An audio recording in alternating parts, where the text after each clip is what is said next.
There's only one thing standing between you and everything you desire.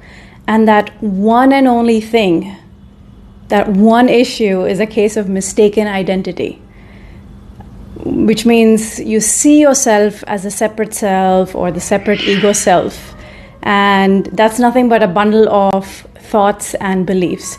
That is the only issue in your conscious manifestation journey.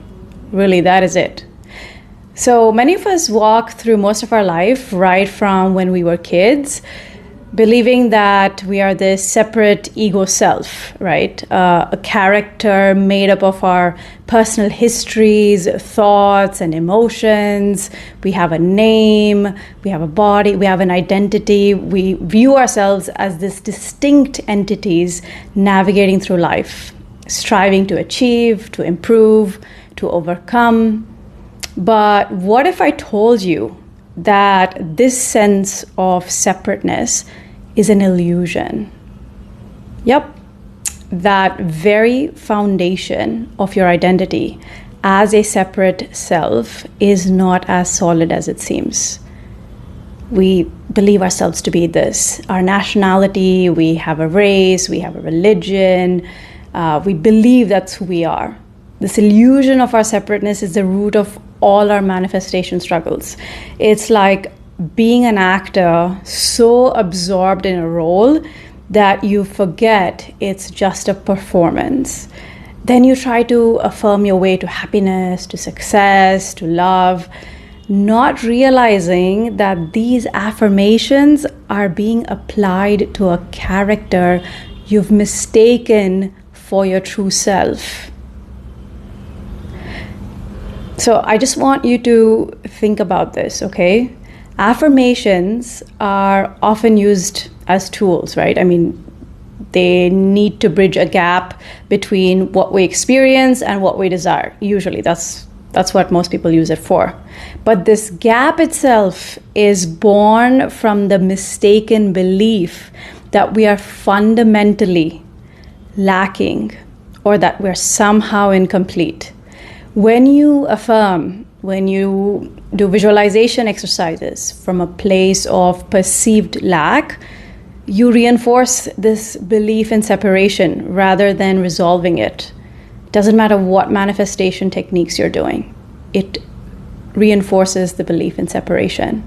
So let's just look a little bit into this, okay? So because if you're dealing with issues like not trusting yourself, not trusting that circumstances are truly working out in your favor, worrying that your desire will never manifest, you're constantly upset, you're irritated, annoyed, frustrated, hurt with not getting what you want. That person is not behaving the way I want.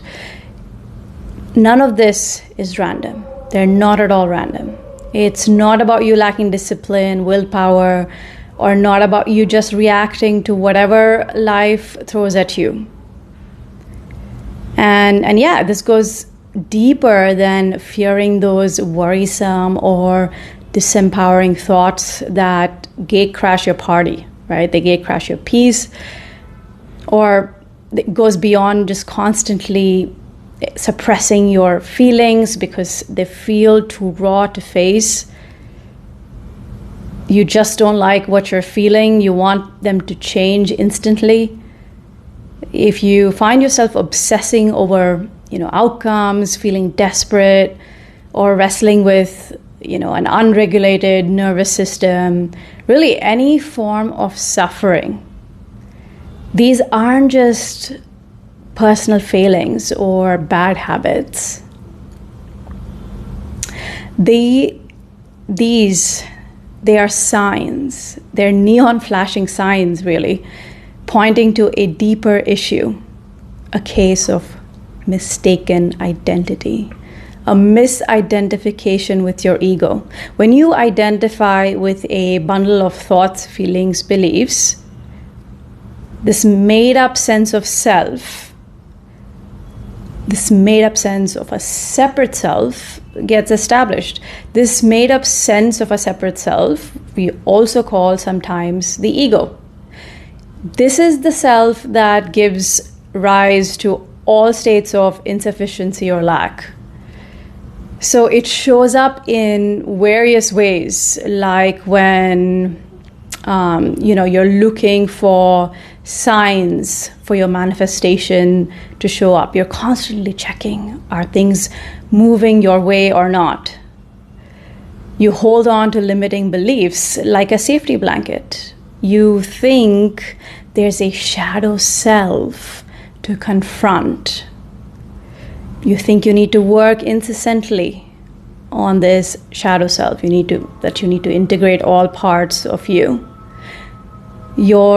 That your thoughts tend towards, or trend towards disempowering, and you struggle with a wounded inner child or unresolved traumas, or you battle with a negative self-concept, swinging between a lack mindset and then, you have unhealthy aspects or wounded aspects of your feminine and masculine energies, or you're trying to impress upon your subconscious minds with affirmations, with techniques that usually feel hollow because they don't resonate with your deeper true self. You find it hard to stay in a desired state.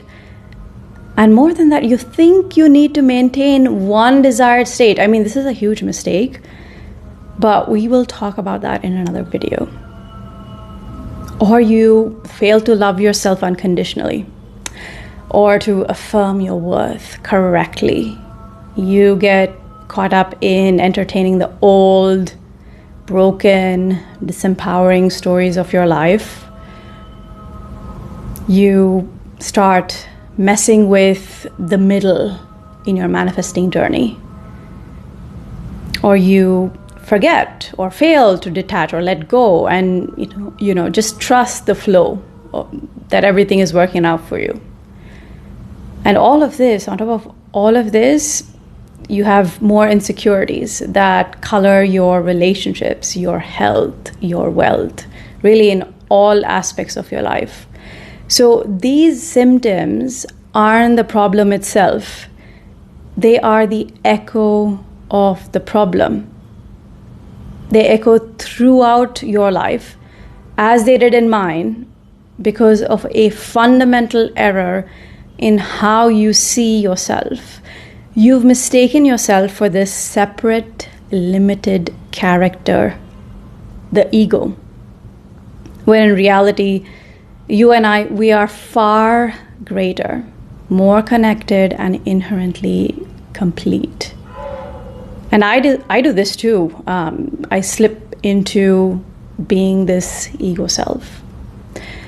This isn't to, I'm not saying this to criticize you or dismiss all the hardships you faced and continue to face. This isn't even to criticize or mock other personal developmental tools like shadow work or inner child healing, plant medicine, energy clearing, Reiki, manifestation techniques, affirmation, breath works, traditional meditations, etc., whatever you are using, all the tools.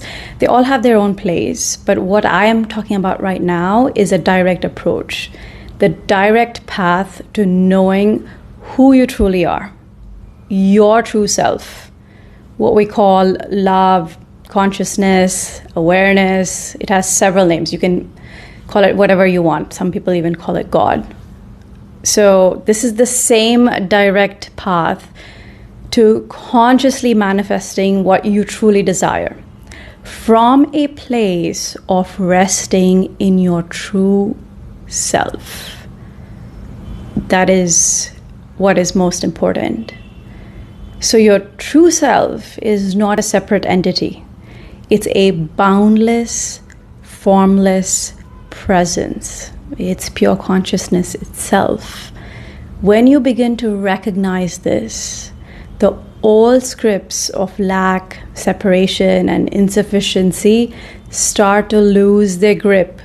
You no longer feel the need to chase after your desires like your specific person.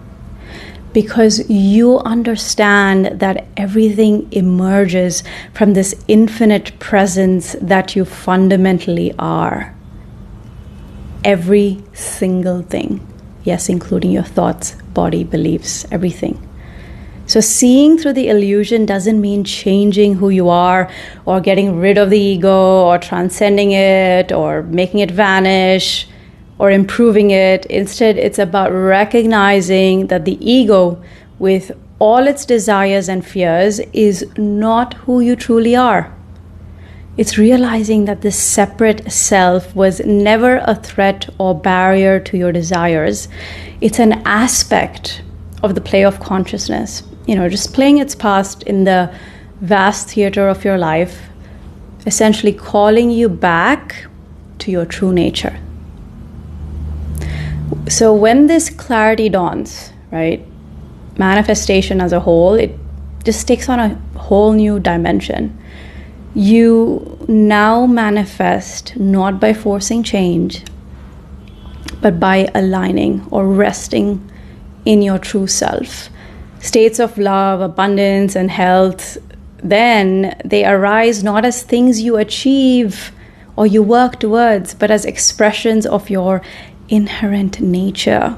This is the effortless flow of life, manifesting naturally from a place of completeness, from a place of fulfillment, not from a drive to fill a void.